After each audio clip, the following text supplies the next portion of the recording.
Et salut la compagnie! On se retrouve pour l'épisode numéro 6 au pays de Cocagne, le journée à 20 h. Et oui, c'est nous! On part pour une nouvelle semaine avec 9 nouveaux souvenirs, 9 nouveaux messages, dont 3 aujourd'hui. Et nous allons démarrer une semaine, en tout cas une journée-soirée internationale. On va commencer avec une femme d'une quarantaine d'années qui nous vient de Mexico et de la région, plus précisément des plages d'Acapulco. Ensuite, on suivra avec une autre personne de Mexico, mais qui vient cette fois des montagnes du Mexique. Et enfin, et qui a aussi une quarantaine d'années. Et on finira par une personne qui vient cette fois du Brésil, de Sao Paulo, qui est un homme d'une trentaine d'années. Donc on a vraiment une soirée internationale devant nous, avec des nouveaux magnifiques souvenirs à partager et des messages qui le sont tout autant, comme à chaque fois. Alors on va commencer par le souvenir de cette femme d'une quarantaine d'années qui vient de la région d'Acapulco au Mexique. Le souvenir que j'ai envie de partager avec vous, c'est un souvenir de quand j'étais petite. J'avais à peu près 10 ans, donc il remonte. C'est un souvenir qui m'a marquée et je crois qu'il a aussi finalement forgé ma personnalité. Et je vais vous expliquer pourquoi. En fait, à 10 ans, j'ai rencontré un sport qui a été l'une des rencontres de ma vie, qui est la gymnastique. Et ce sport-là m'a marquée à vie. Et en même temps, je m'y suis dédiée corps et âme. En fait, j'ai commencé donc la gymnastique est une activité qui a été essentielle pour moi dans mon équilibre et aujourd'hui je tâche toujours d'avoir cet équilibre entre le sport, mon travail et ma vie. Et j'ai fait de la gymnastique, j'ai fait de la compétition, j'ai continué, j'allais à l'école, j'allais à la gym, je m'entraînais énormément, je suis rentrée dans des équipes de haut niveau en gymnastique. Et finalement, j'ai donc continué ces entraînements-là jusqu'à arriver au collège-lycée où j'étais vraiment dans une équipe de compétition et où on allait préparer les championnats. Et en fait, avant toute chose, la gymnastique m'a appris certaines leçons de la vie. J'ai appris que pour faire un saut, réaliser un saut et retomber sur ses pieds, eh bien, il faut tomber plusieurs fois avant d'y arriver. Il faut se relever, même quand la chute est douloureuse. On se relève et on recommence tout de suite. Donc c'est seulement après des milliers d'essais et des milliers de sauts que j'arrivais à retomber correctement sur mes pieds. Et cet entraînement, ces efforts-là, ça a été, et je ne le savais pas à l'époque, mais ça a été les premières leçons de ma vie. Savoir tomber, quelle que soit la douleur, et recommencer, se remettre sur ses pattes et renchaîner. Et tout est parti de là. Ces chutes étaient assez douloureuses et il fallait se relever et refaire. Et en fait, j'ai réussi à surpasser tout ça. On est arrivé à une période où j'allais faire une compétition. C'était une compétition qui était très très importante pour l'équipe, pour mon coach, pour moi. Et il nous fallait un uniforme pour ça. Et je viens d'une famille qui n'avait pas forcément beaucoup d'argent. Et avec ma maman, on est allé chercher les uniformes, parce qu'il en fallait un spécifique pour la compétition. Et je me souviens qu'on recherchait cet uniforme, mais qu'on n'avait pas pu l'acheter parce qu'on n'avait pas assez d'argent. Et en réalité, jusqu'à la veille de la compétition, moi j'étais inscrite avec mon équipe. Et j'avais toujours pas d'uniforme parce que on pouvait pas me l'acheter. Je me souviens avoir pleuré toute la nuit, la veille de la compétition, et je m'étais dit que puisque c'est comme ça, je vais pas la faire. J'ai pas envie d'avoir honte, j'ai pas mon costume. Je peux pas faire cette compétition-là. Pour un costume, ça ne m'est pas possible. Je me souviens vraiment avoir pleuré toute cette nuit-là, après avoir pris la décision de pas aller à la compétition le lendemain. Et je me suis réveillée le jour de la compétition, du coup. Et je me suis dit, mais ça va pas à la tête. Pour un costume, tu vas pas aller faire cette compétition. C'est un costume du tissu qui va t'en empêcher. Je me suis levée en courant, je suis vite allée me doucher, je suis allée me baigner, je me suis habillée, j'ai regardé les costumes qui me restaient des uniformes que j'avais d'anciennes compétitions. Et j'ai choisi celui qui me plaisait le plus, mon préféré, et je m'en souviens comme si c'était hier. Il avait mes deux couleurs préférées, le rouge et le blanc. Il était rouge et blanc avec des manches longues, il avait un col très haut. Il était magnifique, du coup je l'ai pris avec moi dans mon sac et avec maman on a filé à la compétition. Je suis arrivée en retard à la compétition ce jour-là, mon équipe était déjà en train de s'échauffer et je me souviens encore du regard de mon coach. Il m'a regardé et il crie de l'autre bout de la plateforme. Il me dit « Qu'est-ce qui s'est passé? T'étais où? File vite t'habiller, viens ici, je te veux ici avec tout le monde. » Alors du coup, je suis vite allée me changer, j'ai enfilé mon costume, je suis arrivée avec les filles, on s'est échauffé et on a fait la compétition. Donc j'ai participé à la compétition qui était aussi individuelle mais du coup on représente une équipe. Et je suis passée par tous les stades, c'était une compétition de gymnastique très très complète. Donc je me souviens, j'ai commencé par les barres, ensuite on a fait tout le chemin d'équilibre, la poutre. Ensuite on a fait le cheval, après il fallait finaliser le parcours par notre routine classique sur le tapis. Et j'avais tout donné. J'ai tout donné ce jour-là et je me suis dit que c'est pas un morceau de tissu justement qui allait m'arrêter. Et je l'ai fait. J'étais présente. Et ce dont je me souviens et qui est extrêmement fort pour moi, c'est qu'au moment de la remise des prix, quand ils ont annoncé le résultat, en fait, j'ai gagné la médaille d'or. La médaille d'or du All Around. C'est-à-dire qu'il n'y a pas de meilleur prix que celui-là. C'est la médaille pour la personne qui a réussi toutes les épreuves de la plus belle des façons. Donc il n'y a pas de médaille au-dessus, c'est le prix suprême qu'on puisse avoir. Et je me souviens de cette émotion dans tout mon corps, toute cette émotion qui tombe en moi, sur moi, à l'intérieur de moi, et qui m'entoure, et de revoir aussi mon équipe qui était extrêmement heureuse, le regard et l'émotion de mon coach, de ma maman bien sûr, et la mienne. J'ai réalisé que c'est à ce moment-là, et je l'ai depuis comme valeur dans tout mon quotidien, dans tout ce que je fais depuis toute ma vie, que souvent, et c'est là le message que je veux vous transmettre, souvent on s'arrête à des choses qui sont matérielles et on oublie l'essentiel.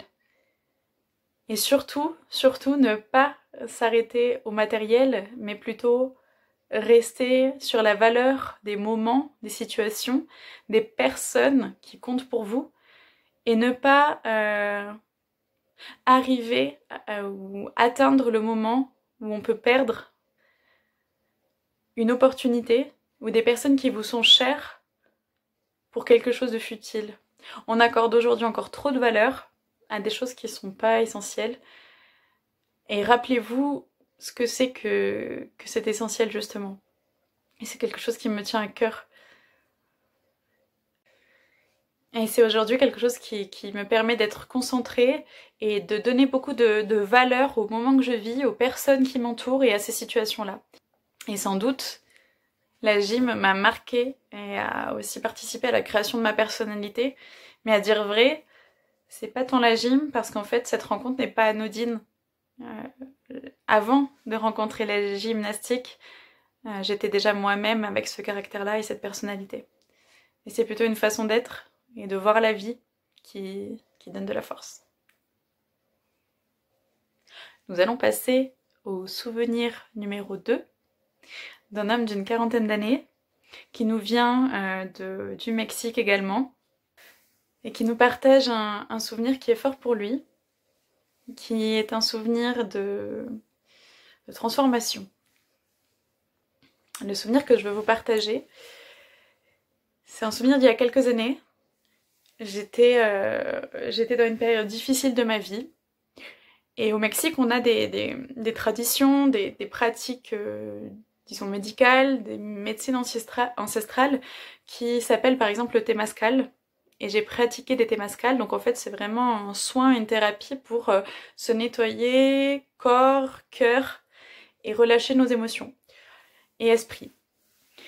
Et j'ai pratiqué le thé Temazcal dans ce moment difficile, j'étais avec ma sœur qui aujourd'hui est partie. Nous étions ensemble et je sais que ces thérapies-là m'ont fait un bien fou. Ça a été un nettoyage et c'est là que j'ai compris l'importance de la vie, l'importance d'être. C'est vraiment un processus qui m'a permis de découvrir qu'au final nous étions des êtres extraordinaires. Et c'est si précieux que je veux le partager avec vous. Ça a été un moment de découverte de soi qui m'a permis de réaliser un rêve d'enfant. J'avais toujours rêvé depuis petit aller voir, parce que dans notre pays on a la mer des Caraïbes et elle n'est pas forcément atteignable pour tout le monde. Et moi j'avais toujours rêvé d'aller habiter par là-bas, d'aller voir ces palmiers, cette mer turquoise, le sable blanc et d'être proche de la mer des Caraïbes. Et j'ai réussi à y aller. Du coup j'ai vécu là-bas quelques années. Ça a été un bonheur intense. Et le fait d'y être allée, c'était un rêve d'enfant, d'avoir vécu ça. J'ai pu avoir et ressentir aussi la culture, l'origine de mon pays, cette plage, cette culture maya, dont j'avais toujours rêvé, et en même temps c'était dans une réalité d'adulte. Et finalement, d'avoir vécu ça, de me l'être autorisé, j'ai, à partir de ce moment-là, été pleinement moi-même. J'ai enfin pu être. Et cette connexion à moi m'a permis aussi de faire la part des choses avec finalement comment tournent beaucoup de sociétés et beaucoup de personnes aujourd'hui, c'est-à-dire avec des qualificatifs, avec aussi, on a tous une signalisation au-dessus de nous ou à donner aux autres. Et là, non, j'ai abandonné tout ça, mon costume, mon masque, les panneaux de signalisation, et j'étais moi-même, moi. Et en fait, depuis, dès lors, je suis moi, telle que je suis, à 100%. Et en fait, c'est un sens que j'ai compris en profondeur de pouvoir être. Et le message que je veux vous transmettre avec ça, c'est que dans la vie, tout est expérience. Il n'y a pas de bonne ou mauvaise expérience. Il y a un apprentissage. La vie est évolution. Tout ce que l'on vit, il y a une raison derrière. Et c'est un vrai processus d'apprentissage que l'on doit valoriser. Et avec beaucoup de respect, beaucoup d'amour, qui nous aide à évoluer. Et les personnes, en tout cas qui n'arriveraient pas à le comprendre ou qui sont dans ce processus-là encore, la pire des choses, c'est l'ignorance. Tout ce qui se passe à l'intérieur comme à l'extérieur, c'est une vraie rencontre avec soi-même. Et tout notre apprentissage est un cadeau pour continuer notre évolution sur ce chemin. Je vais partager avec vous le troisième message d'aujourd'hui, qui est celui d'un homme d'une trentaine d'années qui vient du Brésil, de São Paulo, et qui est le suivant. Le souvenir que je vais vous partager, c'est celui d'un voyage, mon premier voyage seul, qui m'a énormément marqué et qui m'a permis de me rencontrer. On a besoin de ce calme et de cette solitude parfois pour savoir qui l'on est et ce que l'on veut, et avec qui et où, et en faisant quoi. Donc je suis partie en fait à faire un voyage en moto dans la Patagonie. J'étais partie en Patagonie, tout seul. C'était mon premier voyage seul, qui a été très très fort pour moi. J'ai fait de merveilleuses rencontres, j'ai vu des paysages incroyables et j'ai appris à ce que je voulais dans ma vie. J'étais quelqu'un, je le suis toujours, mais j'étais quelqu'un déjà à l'époque de très compétitif, je me comparais tout le temps aux autres. Vraiment quelque chose qui était très présent en moi, qui me travaillait beaucoup. J'ai appris à relâcher tout ça, à ce moment-là, en tout cas beaucoup plus, et à observer le monde tel qu'il est. Je me souviendrai toujours de ce moment où je suis partie en kayak dans des eaux glaciales du sud du Chili, entre Chili et Argentine, où il y avait des monticules de glace flottants, et j'étais entre ces monticules de glace. Et il y a un monticule de glace en particulier que j'ai photographié qui était pas comme les autres. J'ai appris à observer, à prendre le temps, à regarder autour de moi et à voir les choses différemment. Ce monticule de glace, il était différent des autres, il était plus gris, il avait une forme étrange. Il a attiré mon regard et en fait je l'ai trouvé beau. Et à ce moment-là, je me suis dit que les choses différentes, les êtres différents, eux aussi étaient beaux. Et je l'ai compris en tout cas. Et cette compréhension-là m'a permis de voir la beauté du monde. Que chaque chose a sa beauté. Et également à être plus serein avec moi-même dans ma vie, ce que je souhaite, ce que je veux, là où je vais, moins me comparer, moins avoir une pression compétitive. Et le message est aussi une leçon que je veux vous transmettre. En tout cas, on se change pas comme ça et on a tous nos caractéristiques. Et en fait, j'ai réalisé en 2018 le marathon de New York. Je me suis préparée à ce marathon, mais pas tant que ça en fait. Je me suis dit tout fière et tout compétitif, bon c'est un marathon, je vais y arriver, je cours, je fais du sport, je suis un athlète, let's go. Et c'était vraiment une grande conquête personnelle. Donc je suis très fière d'avoir réussi le marathon de New York, de l'avoir terminé, ça a été une grande étape dans ma vie. Et j'ai pu voir aussi et ressentir tout le côté humain. Tout au long du marathon, les gens vous acclament, ils vous soutiennent. Ils sont vraiment là à vous transmettre de l'énergie pour continuer d'avancer et pas lâcher. Et vous n'êtes pas seul en fait. Du tout, du tout. Et sauf que le message est le suivant, j'aurais dû mieux me préparer. La patience. Et justement, c'est un marathon. C'est pas une course de vitesse. Il y a plusieurs personnes qui me l'ont dit dans ma vie. Et en fait, c'est le fait de donner plus de temps aux choses. Savoir et prendre le temps de me préparer. Je referai pas cette erreur-là. J'ai souffert durant le marathon par manque de préparation. Et aujourd'hui, avoir la patience et l'intelligence de prendre le temps de faire les choses et de les préparer correctement est essentiel. Et voilà, je vais vous redire les 3 messages que l'on a eus ce soir. Premier message, attention, prenez bien en compte la valeur des personnes et des moments qui vous entourent et ne vous focalisez pas sur ce qui est futile ou matériel. Pensez bien à vous demander pourquoi à l'intérieur de vous, vous faites telle chose, vous prenez telle décision et ne vous arrêtez pas pour des raisons superficielles, disons. Et attention également là-dessus à ne pas justement trop attendre pour ne pas perdre des personnes que vous pouvez aimer par manque de discernement. Deuxième message, tout est expérience. Il n'y a pas de bonne ou mauvaise expérience, tout est apprentissage et avec respect, avec humilité, ça fait partie du chemin de la vie. Et enfin, patience. J'ai envie de rajouter, toute chose vient à point qui sait attendre.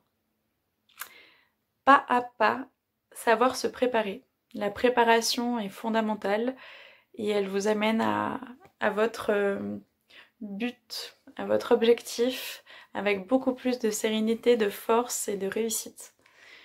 Donc apprendre à prendre le temps de faire les choses. Merci pour votre compagnie ce soir ou aujourd'hui, qu'importe.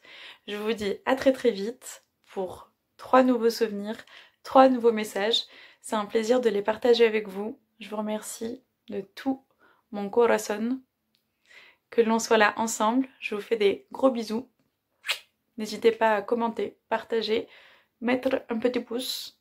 Et moi, je vous dis à bientôt!